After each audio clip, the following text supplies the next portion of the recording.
Hi, I'm Liz Whiteacre. Today we're going to take a look at what do we hope to achieve by inviting readers to experience our poems before we're ready to share them with a wider audience, and how can we help other poets as they evolve and polish their work too. It's important to think about feedback in a variety of ways. There are lots of different ways to get feedback, and we're going to be focusing on when you time feedback, how to select readers for your work, asking for feedback, which can feel kind of hard at sometimes, giving feedback, and then also building networks so that you are supported in your craft and in your poetry moving forward into the future. When you're thinking about feedback, what you're usually thinking about is, I'd like a reader to tell me what they think about my poem so that I can double check whether or not what I'm communicating with them is what I'm communicating with them. There are a lot of different moments in a poem that you can look for feedback from the moment you first come up with the idea and get it on a page. You might have experienced that during a course or workshop where you're given 5 minutes to write something and then invited immediately to share that idea out with the particular group that you might be writing with. Or maybe you write something and it's raw and fresh and you're really excited about it, and you almost immediately share that with somebody that you love, trust, and respect for that initial feedback. And then there are different moments throughout the poem's life cycle, if you will, where you have that initial idea, and then you have drafts where you've been working on your poem for a while. Perhaps you're unsure of what the best form might be for your poem, so you come up with a couple different versions, different paths you could take. You might want feedback at that moment in time to help you make a commitment to which path you would like to move forward on. Other times you feel like, hey, I think this is it. Like, this is really communicating what I hope it is. And there might be an opportunity to get feedback to double check and make sure that that is indeed the case. To the reader is receiving it as you would hope on their end as well. Sometimes we're looking for feedback just to make sure that our poem is as polished as possible before we might share it publicly. Other times we're getting feedback after we've put our poems into the world through perhaps publication, performance, our social media, and people are talking to us about our work after we have kind of labeled it in our minds as finished. And you might hear about poems that you wrote and shared 5, 10, 20 years right into the past. And so feedback, or really communication, a conversation about your poems, might not ever stop. So it's important to think about your goals. What kind of reader feedback are you hoping for at a very specific moment in time during the life of that poem? Understanding what you need will help you better communicate with readers you select and who you choose to give you that feedback. Before we get started, it can be very emotionally risky and vulnerable to share your work with people. It can be really hard to put what you're feeling on the inside, what's in your heart, what's in your soul. A lot of times you might be revealing things about yourself and the way you see the world and what's happened to you that people in your life might not be aware of. And so it's important that you proceed with the feeling or the spirit of trust and work to cultivate that trust. And we'll talk more about this when we talk about choosing who we share our work with. But this can be really hard, especially if you share a poem and it is not interpreted in a way that you intend, right? Like, you work so hard and you're like, it is totally about leaping off a cliff, right? And then you share it with your reader, and the reader is like, this is totally about knitting a sweater on the sofa. Right? You're like, how can they not see this? How can they not understand? So it's important to trust in the process, to be open to the feedback that you're getting from readers, because ideally they're giving you an honest account of what they experienced.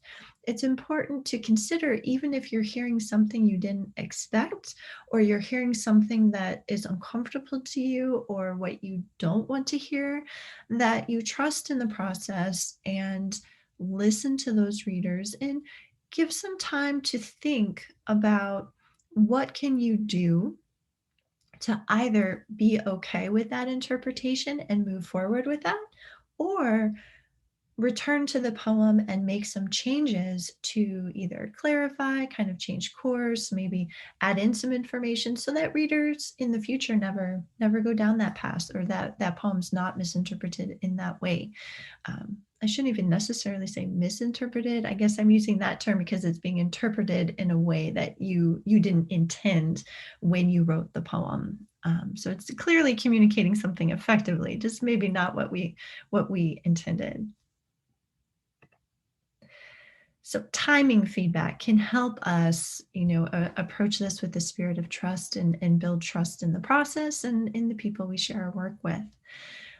As I mentioned, we have raw work, right? Poems that were just created, like now, right? It's born into the world. And I always think about these poems as kind of the sonograms, where we're seeing that new embryo on that really grainy piece of paper. It's kind of, is that a child? Right?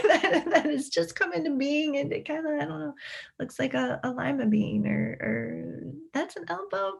And so that's how poems often come into the world, right? They don't come necessarily fully formed and ready to send out the door immediately.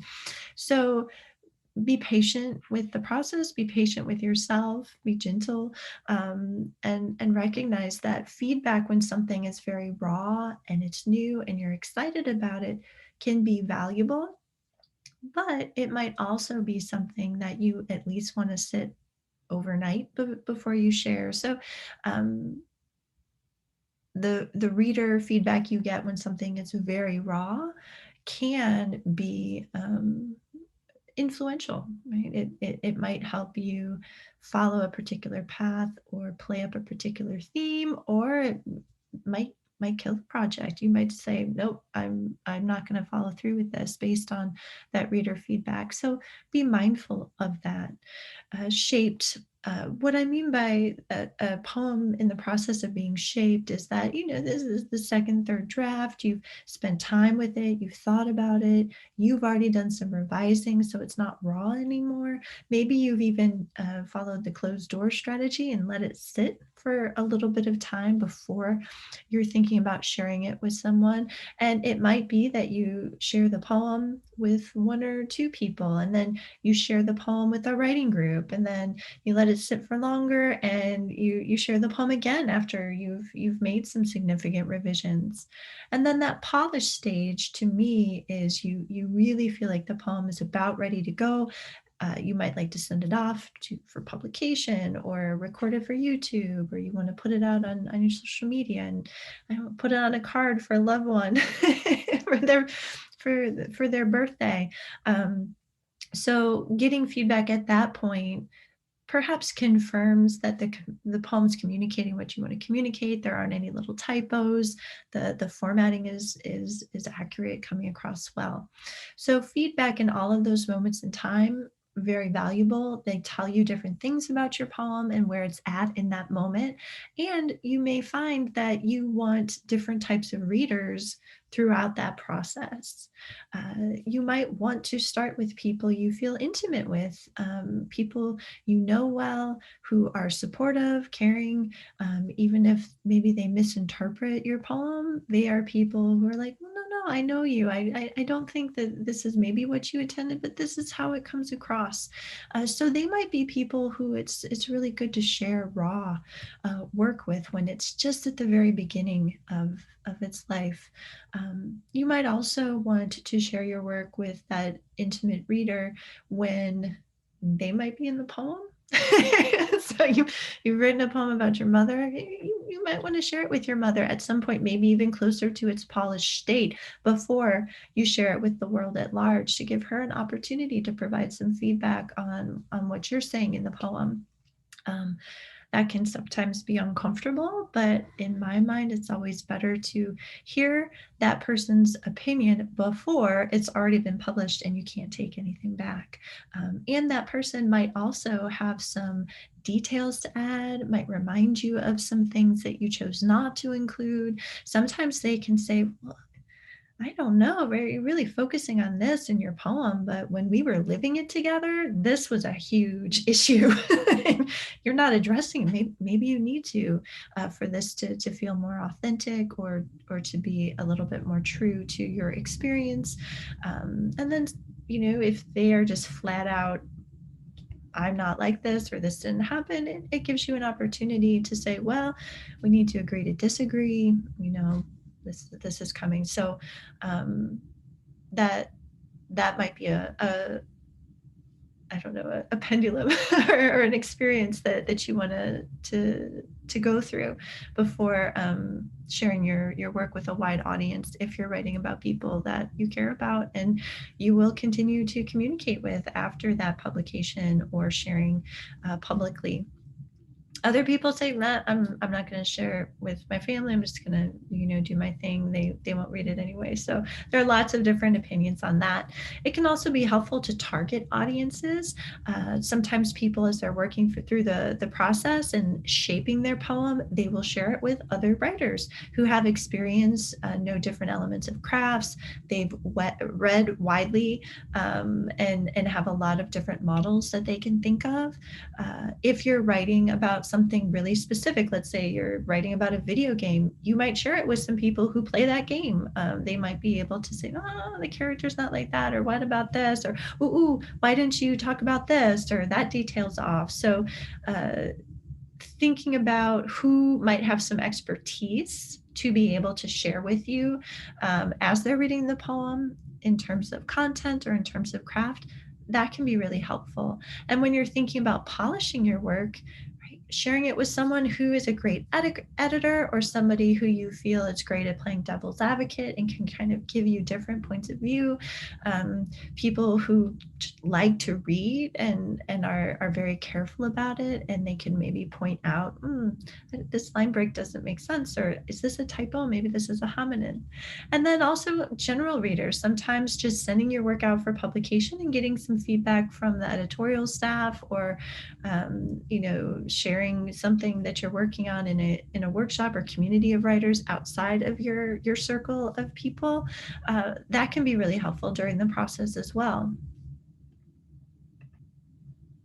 When you're selecting these readers, to me, I always make sure that the people I share my poetry with during its evolution are people that I trust, people who are diverse, and people who I respect.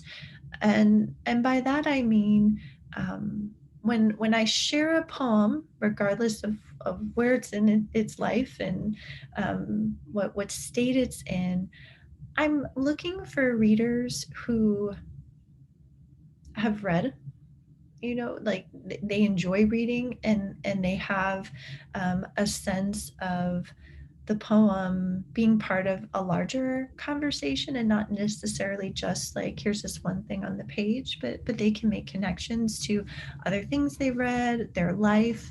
I personally write a lot about injury, the medical field, healing. And so I appreciate it when I can find a reader who has personally experienced spinal injury, or other facets of the medical system, where they can kind of say, oh, I've had a similar experience, or maybe you're forgetting about this part in your work. People who I trust to share their honest reader experience, that they'll let me know, even if they think it might be something I don't want to hear, what they think and what they felt reading the poem. And and they trust me that I won't hold that against them or get mad. And diverse too. People who have different aesthetic tastes. I really enjoy sharing my work with other poets who write totally different style of poetry than me. That can be really rewarding, and I can be introduced to elements of crafts that I might not have thought of before, but are really productive for me and really helpful. People will recommend, oh, hey, you should read this poet's work, and that's always awesome. Here, I've picked three different graphics of flowers just to highlight, how someone chooses to put a flower on a piece of paper or on a canvas or take a photograph of it. It's going to be unique to them. And so going to readers that have their own unique style and aesthetic and personal experience, and having a couple different people read your work along the way can be really beneficial to you, so that it's almost like a little small sample of that wider population of readers that maybe your poem will eventually find a home with. What I'd like you to do is take a moment, grab your writing utensil and a piece of paper, and I'd like you to write down a list of people you know that you could ask for feedback. Um, Kind of just real quick, a bulleted who immediately comes to mind, even if you don't know them really, really well, but maybe you've, had a class with them, or you know them more casually, or you know them through work or through school experiences. People you think, oh, that person might be cool to share a poem with. People you know well. So we're going to take a quiet moment. I'm going to get out my timer. 1 minute for you to write down all the people you can think of. Go.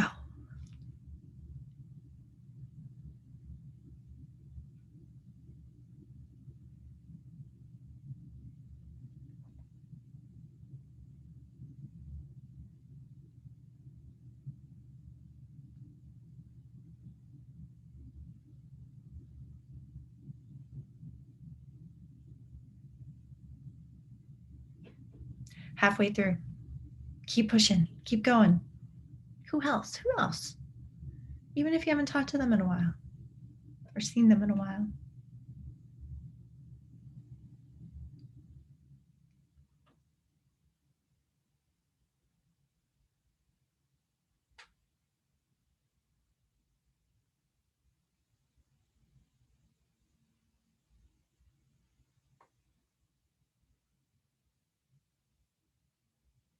Get in that last name and stop. 1 minute can be pretty intense. Roll your shoulders, shake it out, deep breath. All right. We're going to make a second list, this time for just 30 seconds, because I'm asking you to write about what you don't know yet, which admittedly can be kind of hard. But I'd like you to think about what you know about where you live and your community, and maybe of things you've heard about online or you've seen in social media.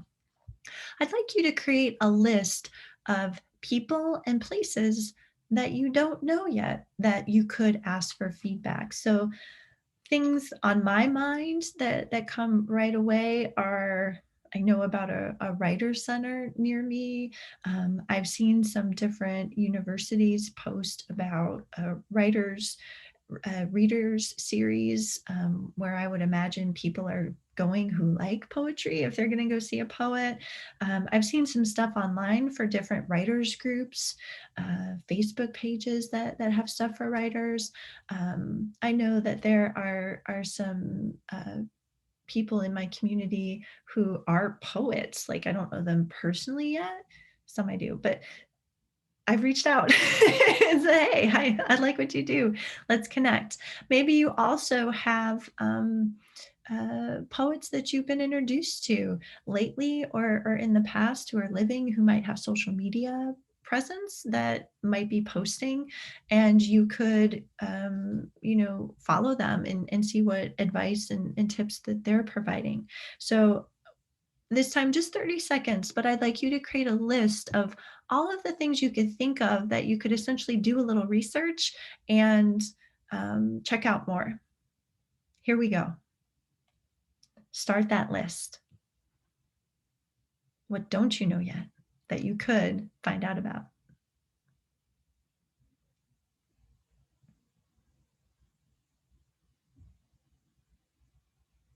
Halfway through. Keep going. Don't stop writing.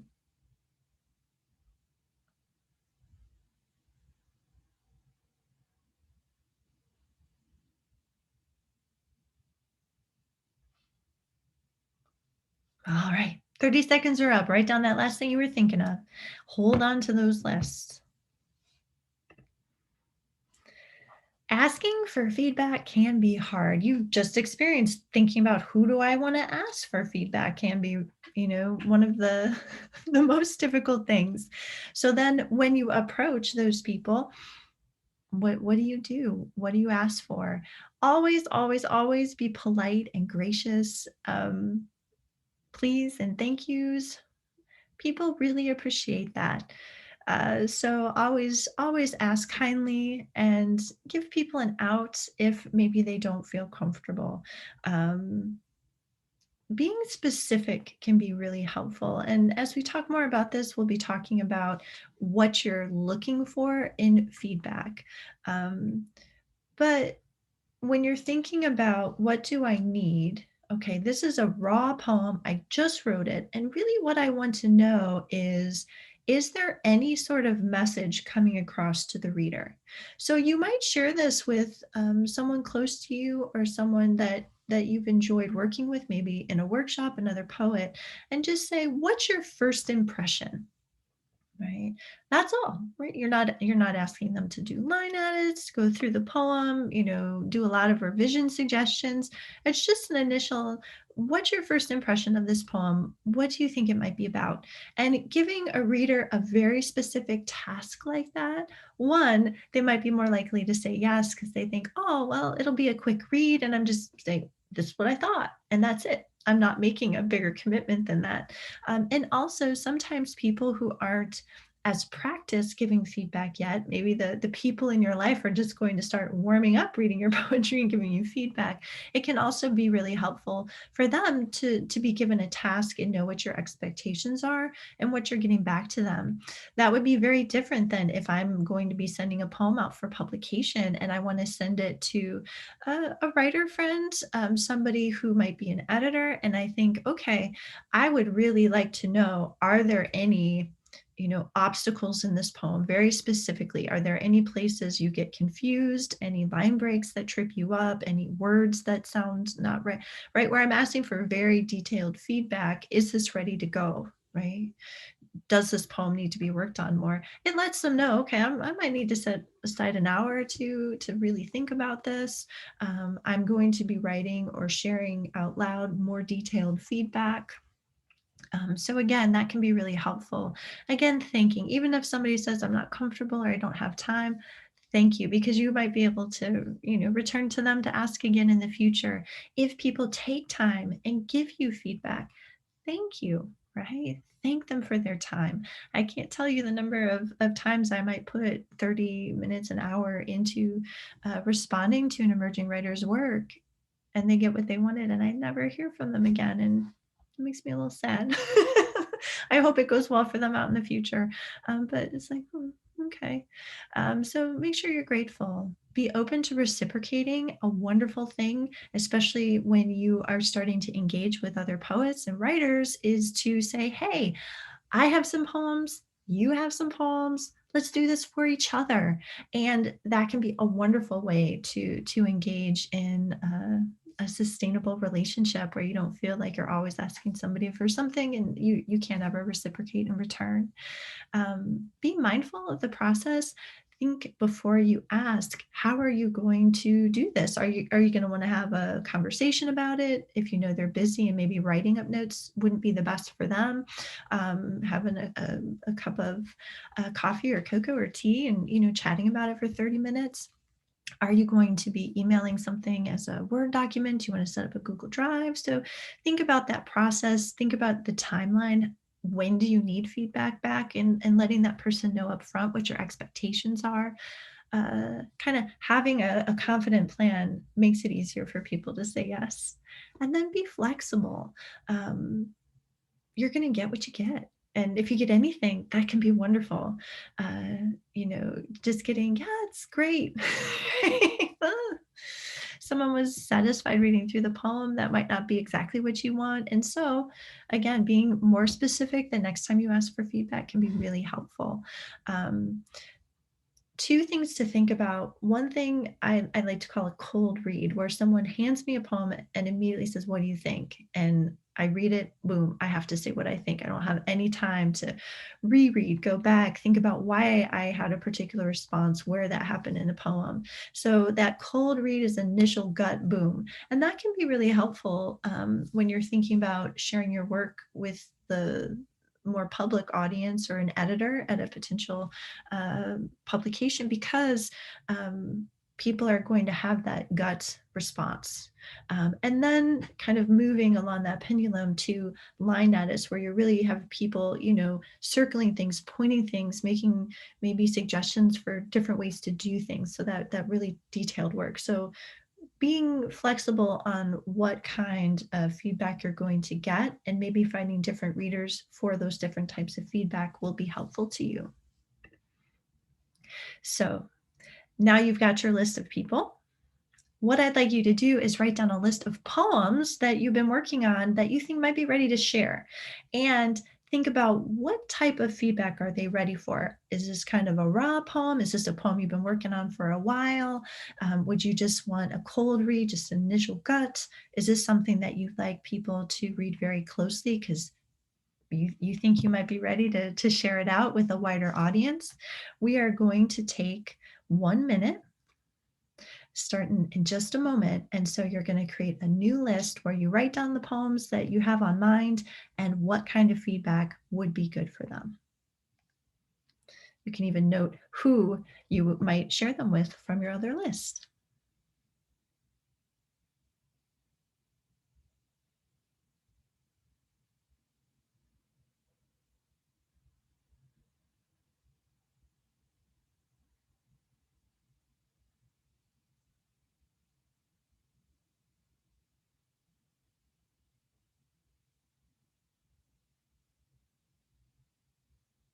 Is that really all?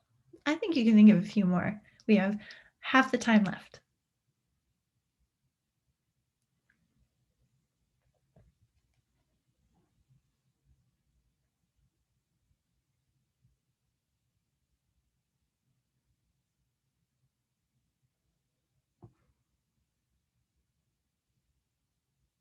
Oh, start writing down that last thing, and we're done. And if you were writing so fast and you're not nearly done, come back to this and definitely hold on to this list.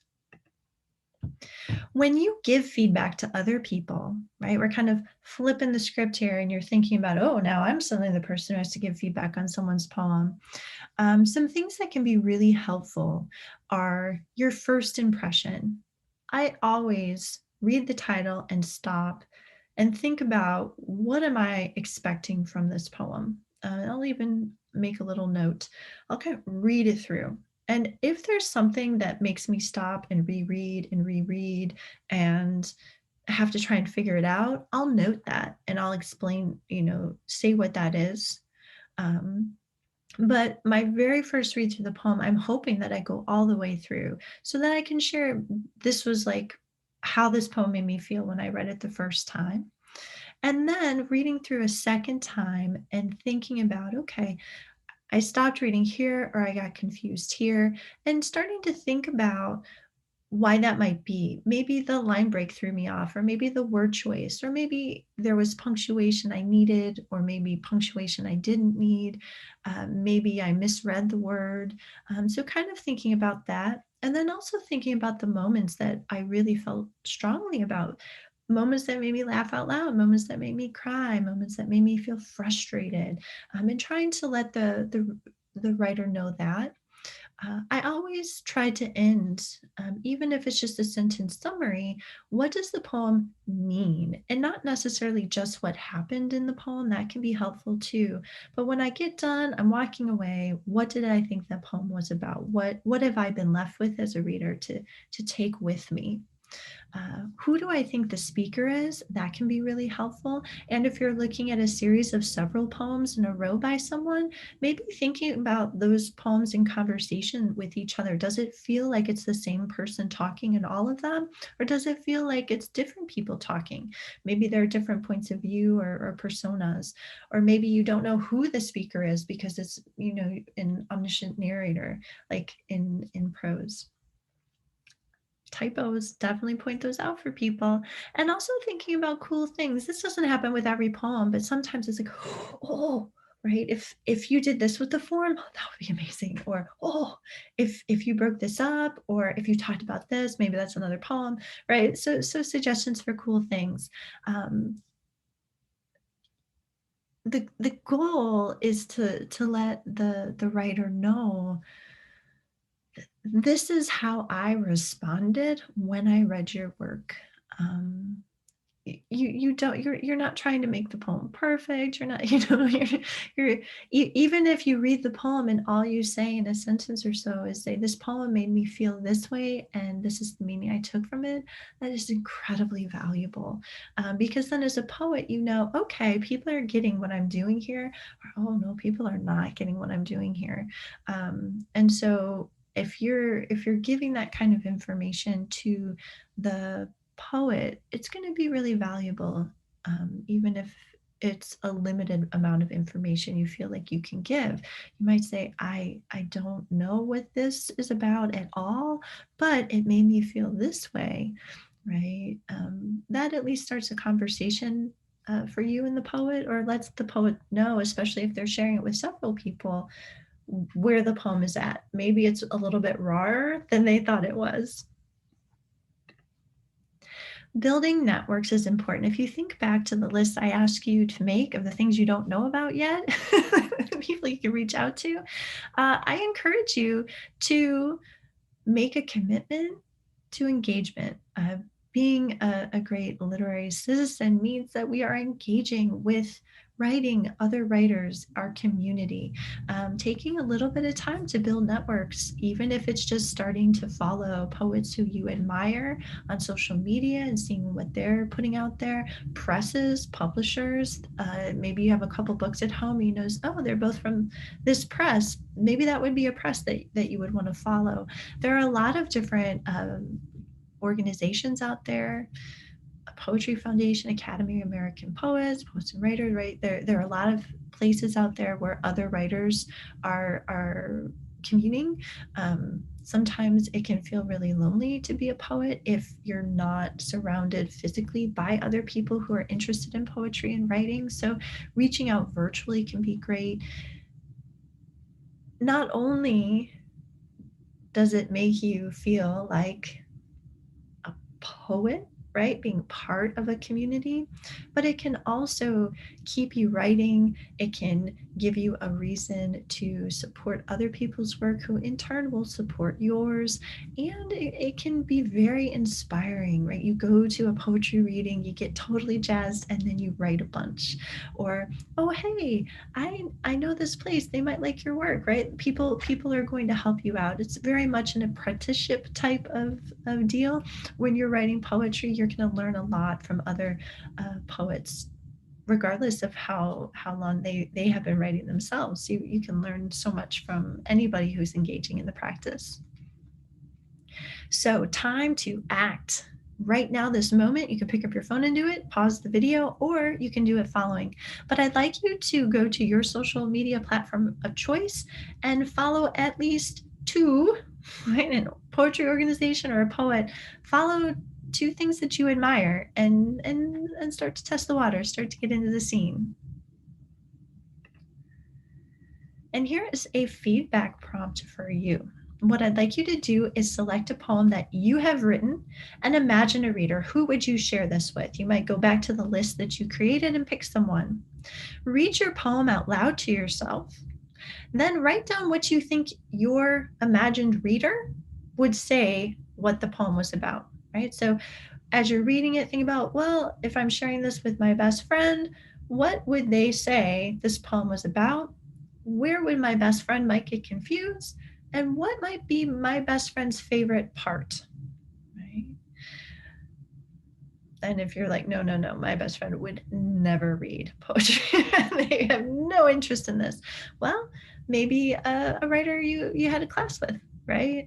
Maybe your neighbor is totally down with reading poetry and would love to engage. So you get to imagine who the person is, but think about what their experience would be and write it down.